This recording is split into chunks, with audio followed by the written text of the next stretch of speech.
과거에 사회의 민주화와 민중해방, 인간다운 삶의 실현을 위해 투쟁하다 감옥에 가거나 타살되었던 젊은이들이 있었다.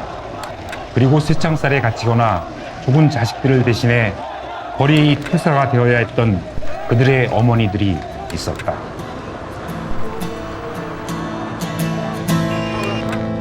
사람 사는 세상이 돌아와 너와 내가 고독해하는 때 무슨 덩어리 너답과 잔쥐 저물은 태양에 녹아버리네. 사람 사는 세상이 돌아와 너와 나의 어깨도 자유로울 때 우리의 다리 저절로 당신 대망의 거리로 달려가노라. 우리의 승리 추모한 동지의 뜨거운 눈물 이글거리는 눈빛으로 두려움 없이 싸워나가리. 어머님의 맑은 웃음의 그날 위해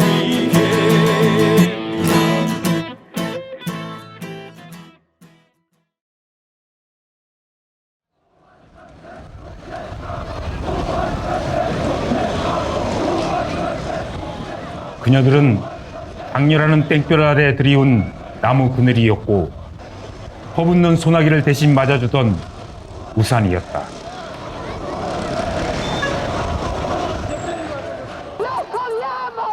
지난 4월 30일 아르헨티나 5월 광장 어머니회가 설립 46주년 기념식을 열었다. 1977년 4월 30일 14명의 여성은 호르헤 라파엘 비델라 장군의 군부가 납치, 구속, 고문 살해한 자식들을 살려 보내달라고 요구하기 위해 부에노스아이레스에 위치한 5월 광장을 점거했다. 1976년 쿠데타로 집권한 군부는 헌정 중단, 의회 해산, 노조 활동 금지를 선언하면서 공포 정치를 실시하였고 반정부 인사들을 납치하거나 살해하는 등 끔찍한 만행을 저질렀다. 당시 정부 공식 통계로만 9,000명 실종, 2,000명이 비밀 매장되거나 시신으로 발견되었다. 이렇듯 잔혹한 군부 독재의 야만성을 세계에 알리고 자식들을 되찾기 위해 5월 광장에 모여든 이들의 시위는 점차 사회적 지지를 받게 된다. 매주 5월 광장에는 자식의 이름이 적힌 흰 두건이나 흰 손수건을 들은 2,000여 명의 여성이 시위를 벌이게 되었고 이는 오늘날까지 전 세계적인 인권운동의 상징으로 자리 잡고 있다.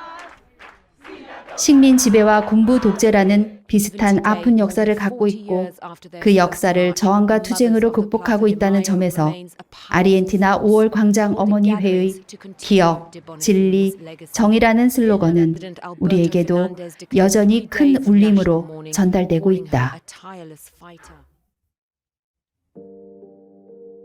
아르헨티나에 5월 광장 어머니회가 있다면 우리나라에는 민주화 실천 가족운동협의회, 민가협이 있다. 나라와 지역은 다르나 그 어느 관계보다 단단한 것이 가족이다. 외부 폭력에 대해 가족은 최초의 보호처이자 최후의 저항지이다. 하물며 탄압받는 자가 자신의 아들, 딸임에야 말해 못하겠는가. 내 뼈를 내어서라도 자식의 살을 지키고자 하는 것, 그것이 부모다.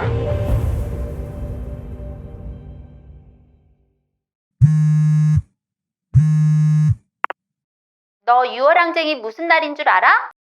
채, 날 뭘로 알고? 6월하면 6.25, 6월항쟁은 6.25 때 전사하신 사람들을 제사 지내는 날 아니냐? 헐, 어쩔 TV. 그럼 민가협은 들어본 적 있어? 인가요? 가협이? 걔는 누군데?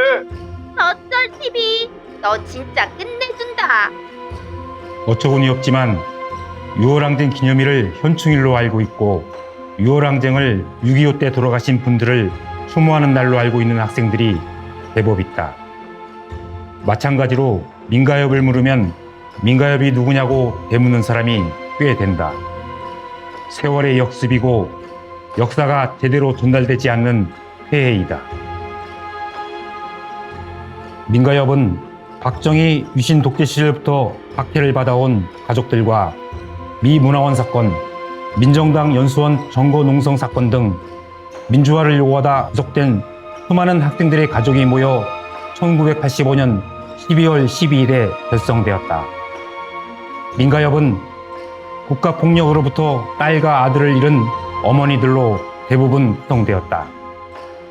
그 이유야 자식을 두고는 물불 안 가리는 어머니의 힘도 작용했겠고 자식만이 당신의 모든 것이었던 시대적 한계가 역설적이게도 어머니들을 강성한 투사로 내몰았는지도 모른다.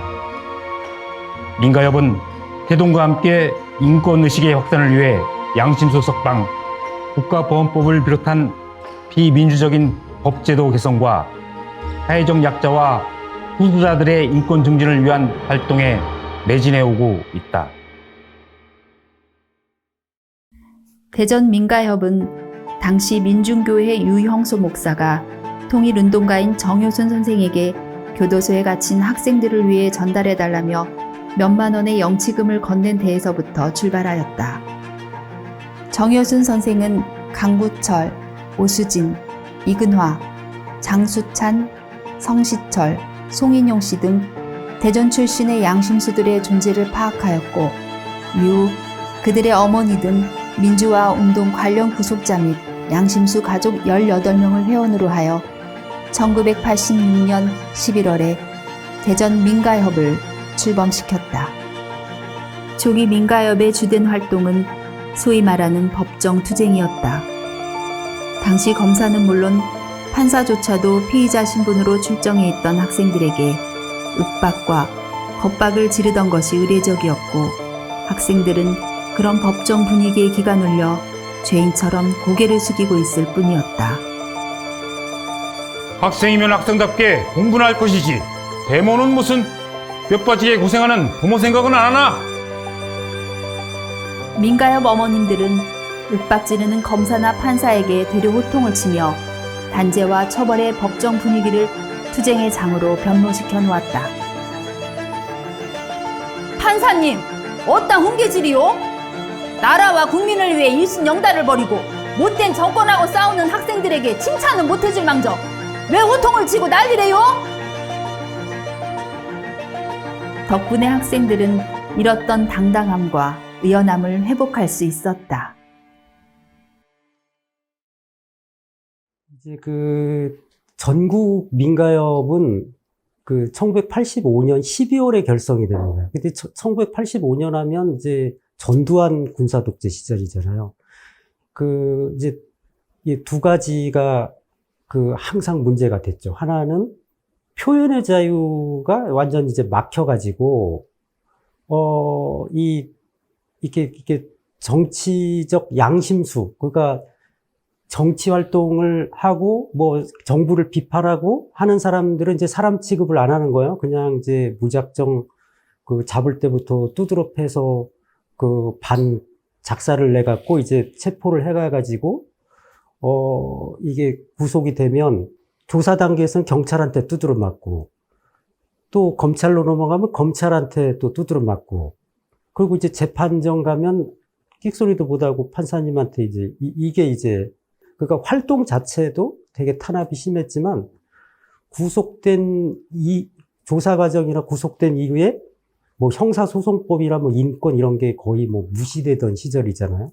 그러니까 이제 전국 민가협에서 구속자 가족들이 이제 모여가지고 하나는 좀 형사소송법이나 법을 지켜라. 그리고 사람이 사람답게 할 말 좀 하게 해달라. 이런 취지로 이제 가족들이 모이게 되죠.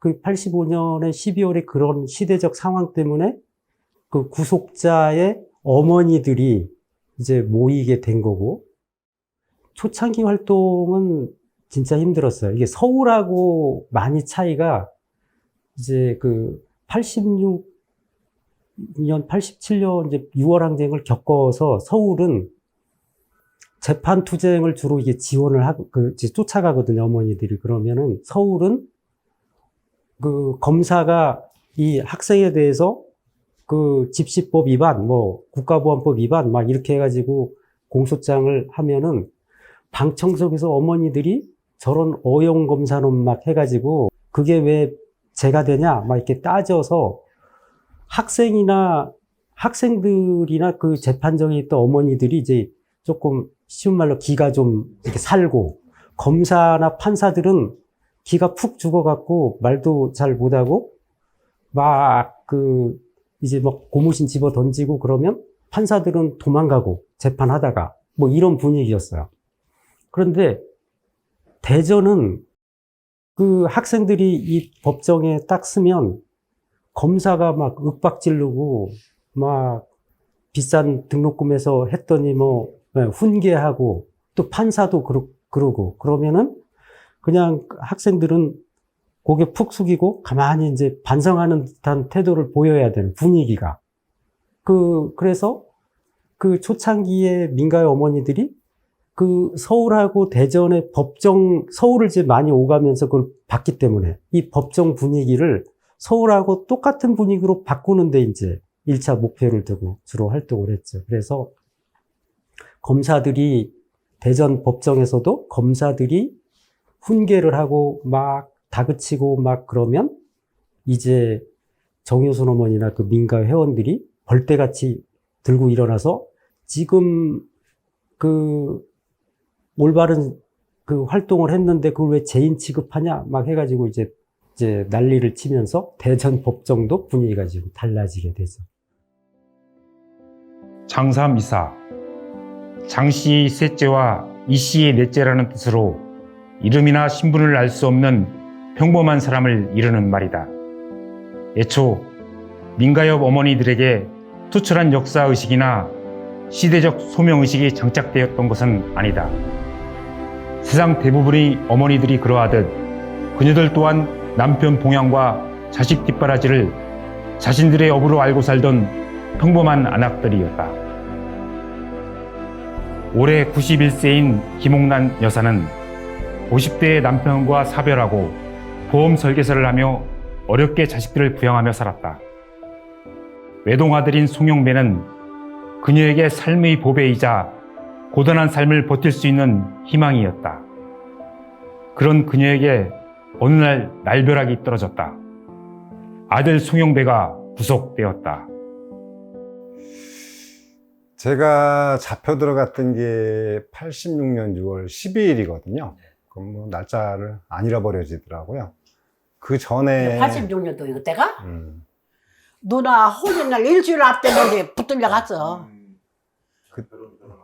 남편도 없이 자식 하나 있는 것이 사진이라도 같이 찍어야 되는데 일칸도 옥상에 올라가서 막 군부도 다도 하냐고 마이크 갖고 막 해가지고 붙들려 갔어요.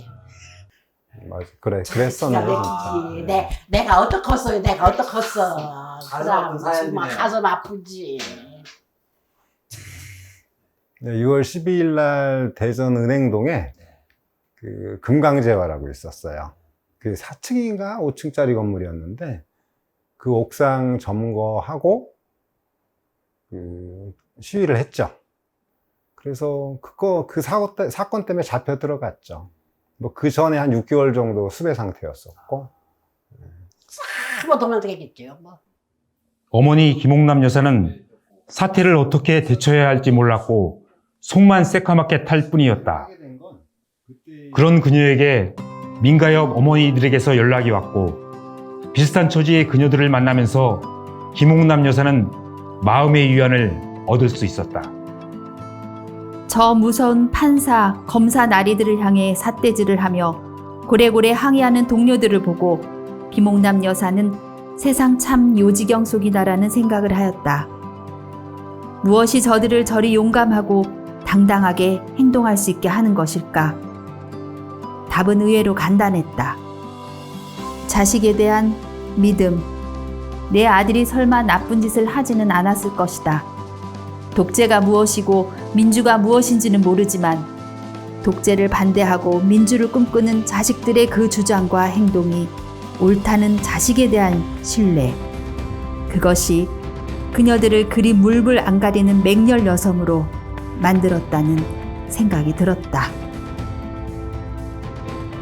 김옥남 여사도 아들 송윤배를 죄인으로 여기지 않고 아들을 감옥에 보낸 권력에 맞서 싸우기로 결심하였다. 비단 자신의 아들만이 아닌 권력에 강제로 구금당해 있는 다른 이들의 석방을 위해서 김옥남 여사는 교도소, 거리, 집회 현장을 마다하지 않았다.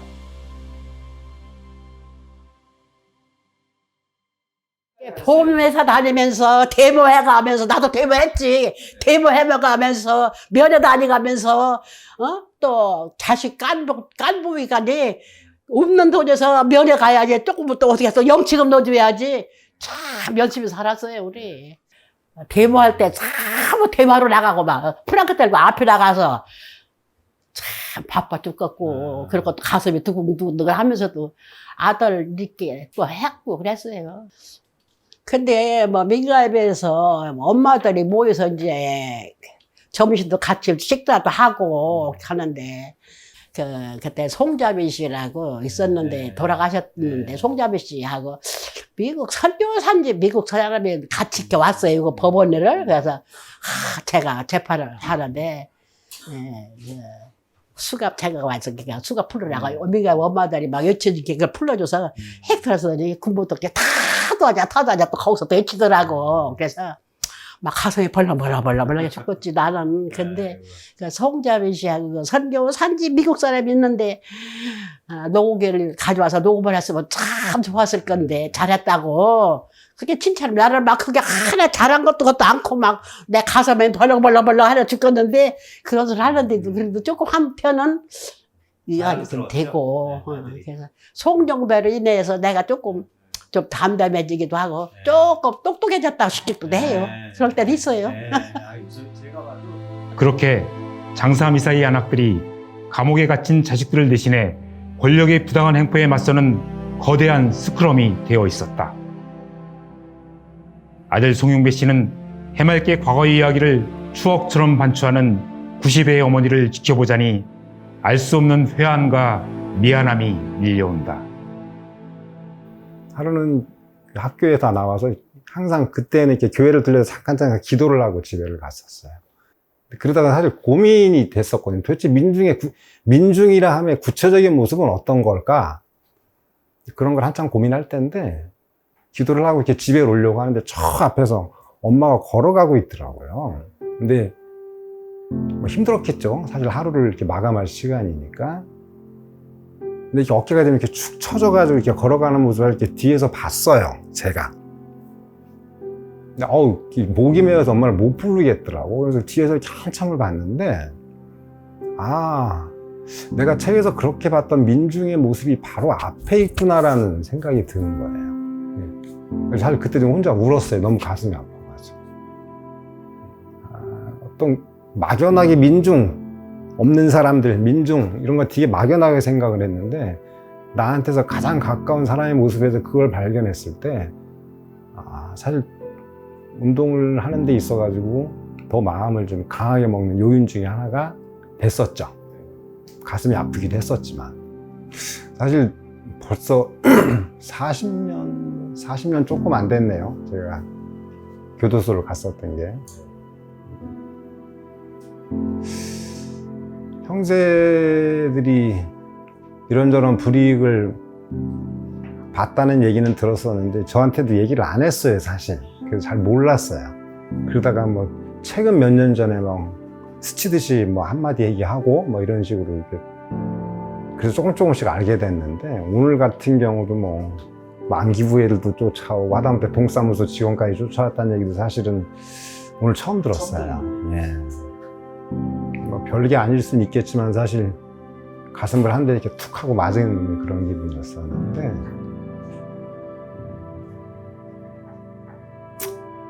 고맙죠, 사실.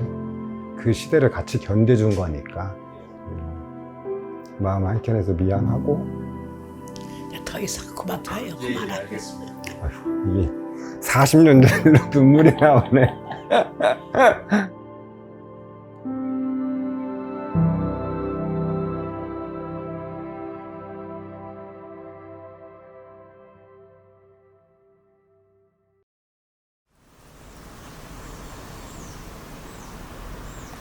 대부분의 사람들에게 교도소는 상종하고 싶지 않은 배타적 공간이다. 그러나 그녀에게 교도소는 친숙한 공간이다. 그만큼 그녀에게 면회투쟁은 일상투쟁이었다. 정효순 초대 회장에 이어 1992년부터 대전 민가협 회장을 맡았던 홍성순 여사. 그녀 역시 평범한 주부로 살고 있었는데 교대를 졸업하고 초등학교 교사로 재직 중이던 딸이 1987년 1월 경찰의 물고문으로 사망한 박종철과 연루된 혐의로 구속되면서 인생의 대전환을 맞이하였다. 교직 생활을 하던 딸이 수감되자 그녀의 가족들을 향해 주변 사람들은 빨갱이 어쩌고 수군대며 손가락질을 하였다. 처음엔 그녀 역시 교회에 나가 딸 아이가 빨갱이의 마수에서 벗어날 수 있게 해달라며 밤샘 기도를 올리곤 하였다. 그러나 다른 민가협 어머님들을 만난 후 세상에 대한 시각이 교정되면서 열렬히 민가협 활동에 몸담게 된다.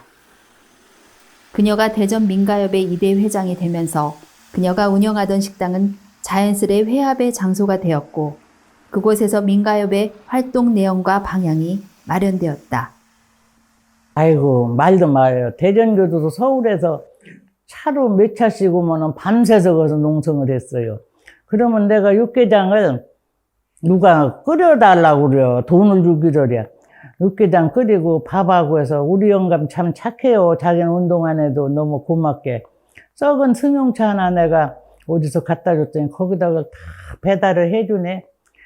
하면은 얼마나 뜨근뜨근하니 먹고 싶겠어. 밤샘서. 경찰관들이 논에다 갖다 싹 버린대야. 교도관이 그랬나 경찰관이. 그래갖고 우리 그 논에다가 육개장 뭐 밥 다 많이 버렸어요. 이게 너무 억울한 거요. 그래가지고서는 밤에도 이 사람들 교도소에서 밤샘 농소는 얼마나 춥까면 자다 말고도 밤중에 우리 집으로 다 몰려와. 우리 집에서 자고 새벽에 내가 유성 목욕탕에 그냥 우리 영감 외탱불에서 다 싣고 가서 목욕시켜주고 또 자고 또 밥 해주고 우리 집에서 내가 술을 여전 만들어서 팔았어요. 공치사가 아니라 이런 소리 하는 거 아닌데 민가협 시작해서 처음부터 끝까지 민가협 모임을 하려면 우리 집에서 다 했어요. 그러면 내가 겸손을 꼭 식당을 하니까 해서 먹였거든. 먹였는데 지금 가만히 생각하니까 민가협 돈으로 내가 이렇게 하는 줄 알았는가 봐.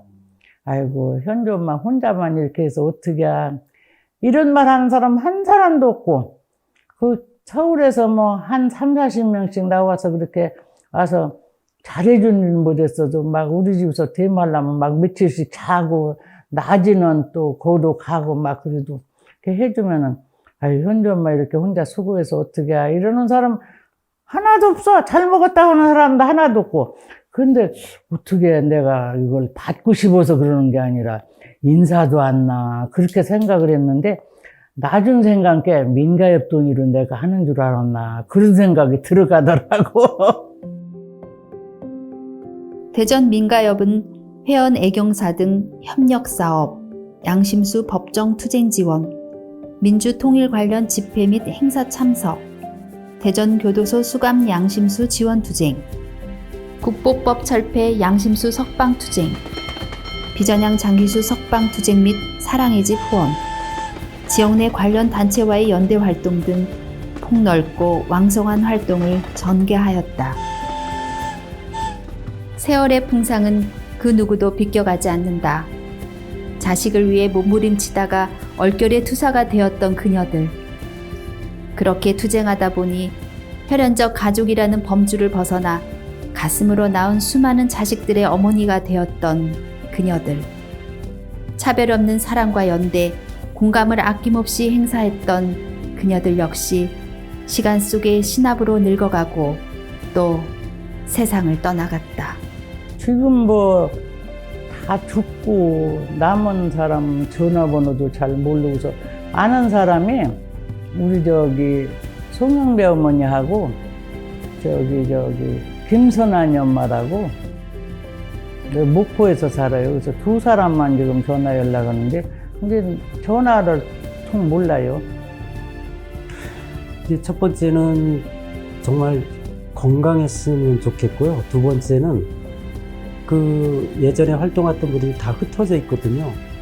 한번 제가라도 나서서 한번 이렇게 남아 계신 분들 모임이라도 좀 만들어야겠다. 그때까지라도 좀 건강하셨으면 좋겠다 싶습니다.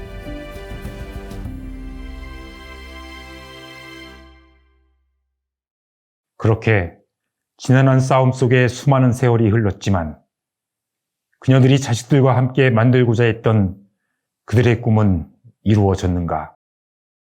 권력의 횡포로 억울하게 구금당하지 않고 죽임당하지 않고 인간으로서의 품격과 가치가 보장되는 그런 세상이 구현되었는가?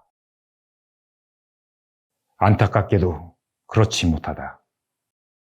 여전히 국가의 무관심과 무능과 책임 방기로 국민의 안전과 생명은 소규모로 혹은 대규모로 사멸되어 가고 있다.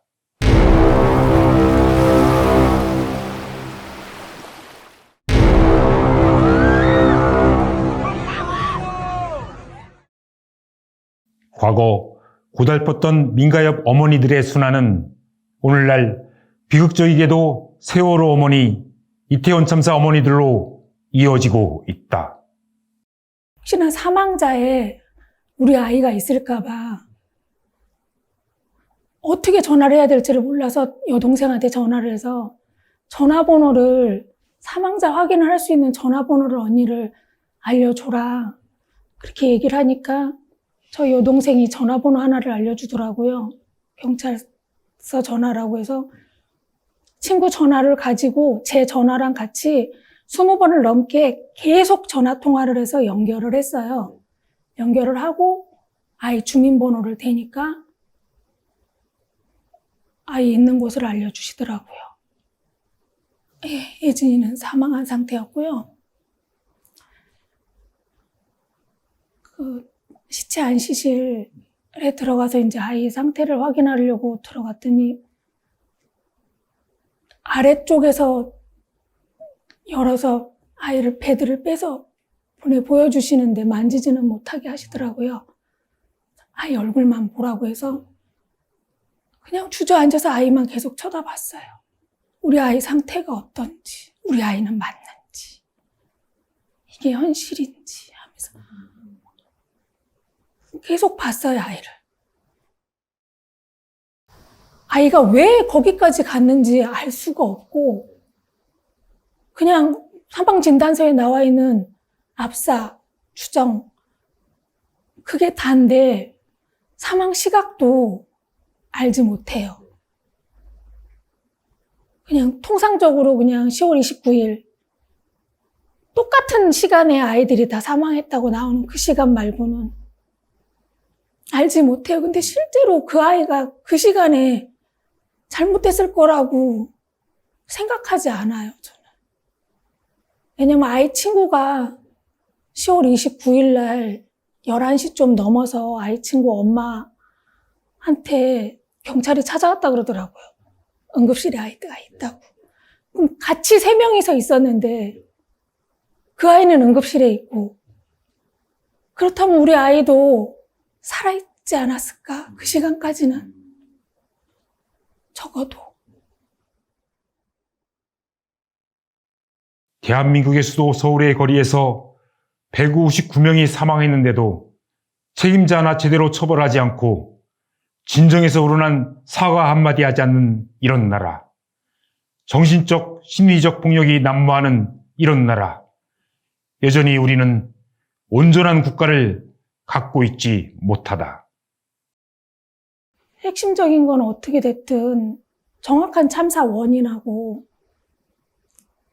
당사자들에 대한 책임 처벌이죠. 아무것도 밝혀진 것이 없고 그 국가적 체는 이게 참사인데 참사라고 하지 않고 그냥 지나가는 뭐 교통사고 정도로 그냥 자기네들은 다 했다. 교통사고 처리했으니까 끝난 거 아니냐. 진짜 차라리 교통사고면 가해자가 정확하게 나오잖아요. 그러면 법적인 처벌도 정확하게 받을 수 있잖아요. 어떠하게 해서. 누구도 처벌받지 않았으니까. 저희가 원하는 건 그거예요.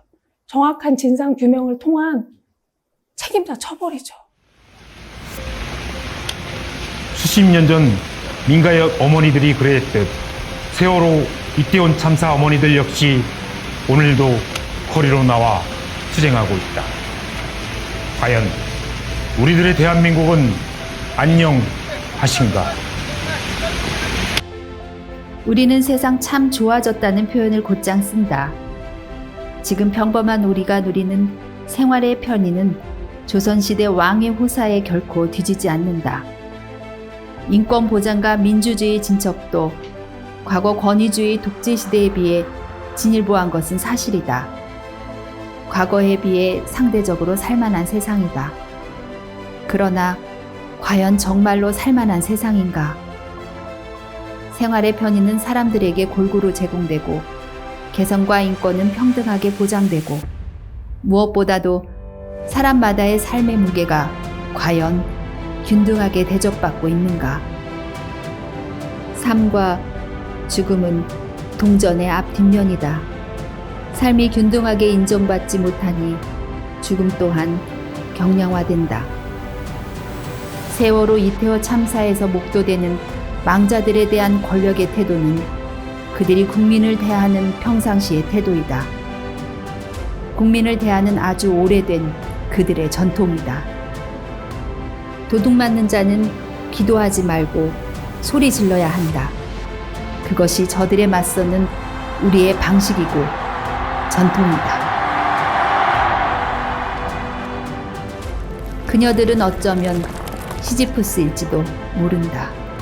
번연히 굴러 떨어질 줄 알면서도 산 꼭대기에 바위를 안착시키려 끊임없이 응전하는 그런 바보일지도 모른다. 무모한 도전자. 하지만 어쩌랴 자식을 위해서인데, 자식의 억울함을 풀기 위해서인데, 그게 어미된 자의 본능이자 숙명인걸 어쩌랴. 그래서 어머니는 위대하다.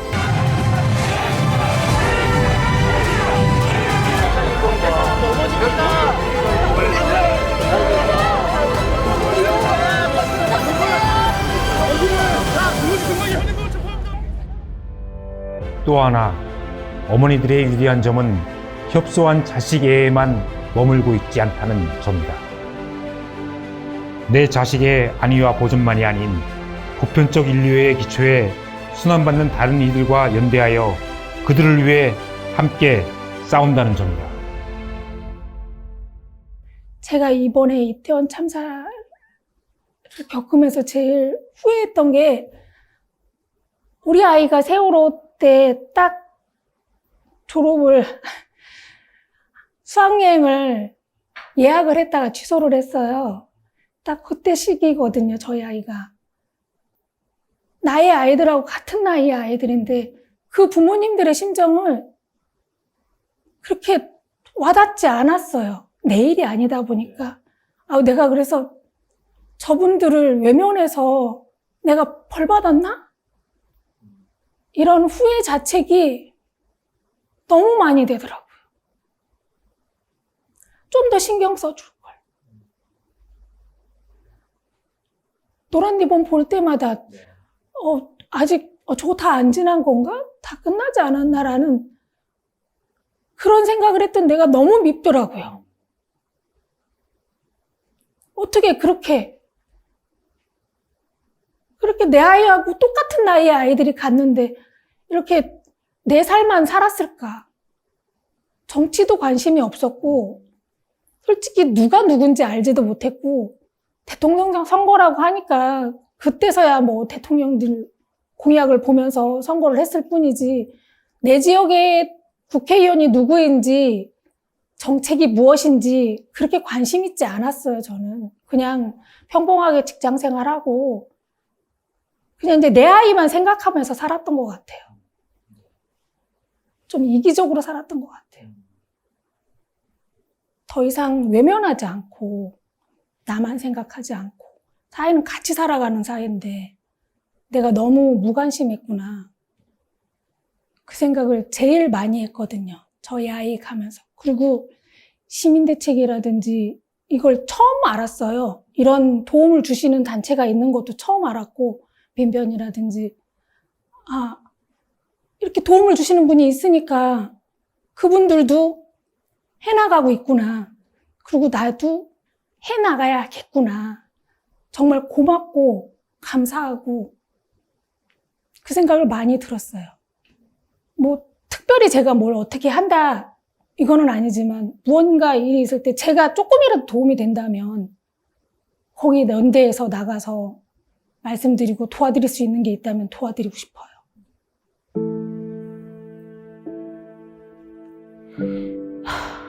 예진아, 엄마에게 아직 남아있는 생이 얼마일까? 그 시간 동안 네가 없는 슬픔이 눈물이 얼마일까? 너무너무 보고 싶다. 우리 딸 가슴 시리게 아리고 사무치게 보고 싶고 듣고 싶고 만지고 싶고 말하고 싶다. 사랑한다. 사랑한다. 너무 사랑한다. 미안해. 너를 잃고 살아가서 미안해. 사랑해. 그리고 미안해. 엄마가 할 수 있는 게 없어서 미안해. 미안한데 꿈이라도 네가 보고 싶어서 엄마는 어찌해야 해? 우리 딸 보고 싶어. 예진아 보고 싶어. 그나마 우리가 지금 누리는 이 정도의 사회는 공짜로 획득되고 자연적으로 주어진 것이 결코 아니다. 지옥을 버티며 세상을 바꾸기 위해 노력한 많은 분들의 헌신 덕분이다. 어머니들의 헌신과 투쟁 역시 한 몫을 하고 있음은 자명한 일이다. 그러나 세상은 여전히 안녕하지 못하다. 이마에 새겨진 세월의 고랑만큼이나 다양한 갓난 신고를 겪었을 우리의 그녀들. 그녀들이 꿈꿔온 그런 세상은 어디쯤 와 있을까? 작가 김우는 말했다. 어머니의 분노가 살아있는 한 이 시대 전체는 불효자이다. 사람 사는 세상이 돌아와 너와 내가 부둥켜 안을 때 무슨 덩어리 억압과 착취 저 붉은 태양에 녹아내리네.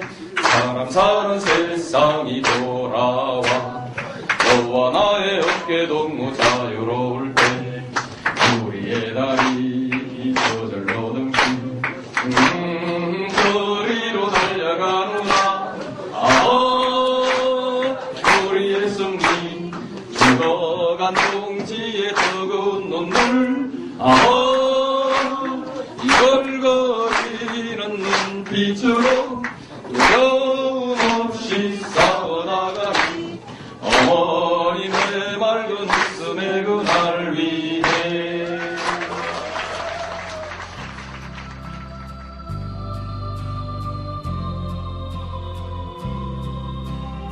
영배 엄마 나 왔어? 왔어? 안 죽고 살으니까 이렇게 보내. 아니 더 젊어졌어? 더 젊어졌다고. 아이고 몇 년 만인데 더 젊어진 것 같아. 젊어지기를. 나 이런 거 나 이렇게 한 게 뭐요? 나도 몰랐어. 깜짝 놀랐다고요. 같이 형의 친구랑 같이 왔어. 아니 나를 쳐다봐야지 왜 딴 사람만 쳐다봐. 내가 보고 싶어서 왔는데. 그래서 난 당신하고 얘기를 할 줄 알았지. 나만 쳐다보라고. 아니 몇 년 만인가 생각도 안 나? 몇 년 만이 몇십 년 됐을 거요. 아니 몇십 년까지는 안 되고. 왜? 그때 우리 언니 돌아가시기 전에 언니 저기 상태 한 번은 봤었지. 예, 그때 보고선 안 봤는데 나는 딸하고 규상이하고 올 줄 알았어. 그 상이 온다고 해서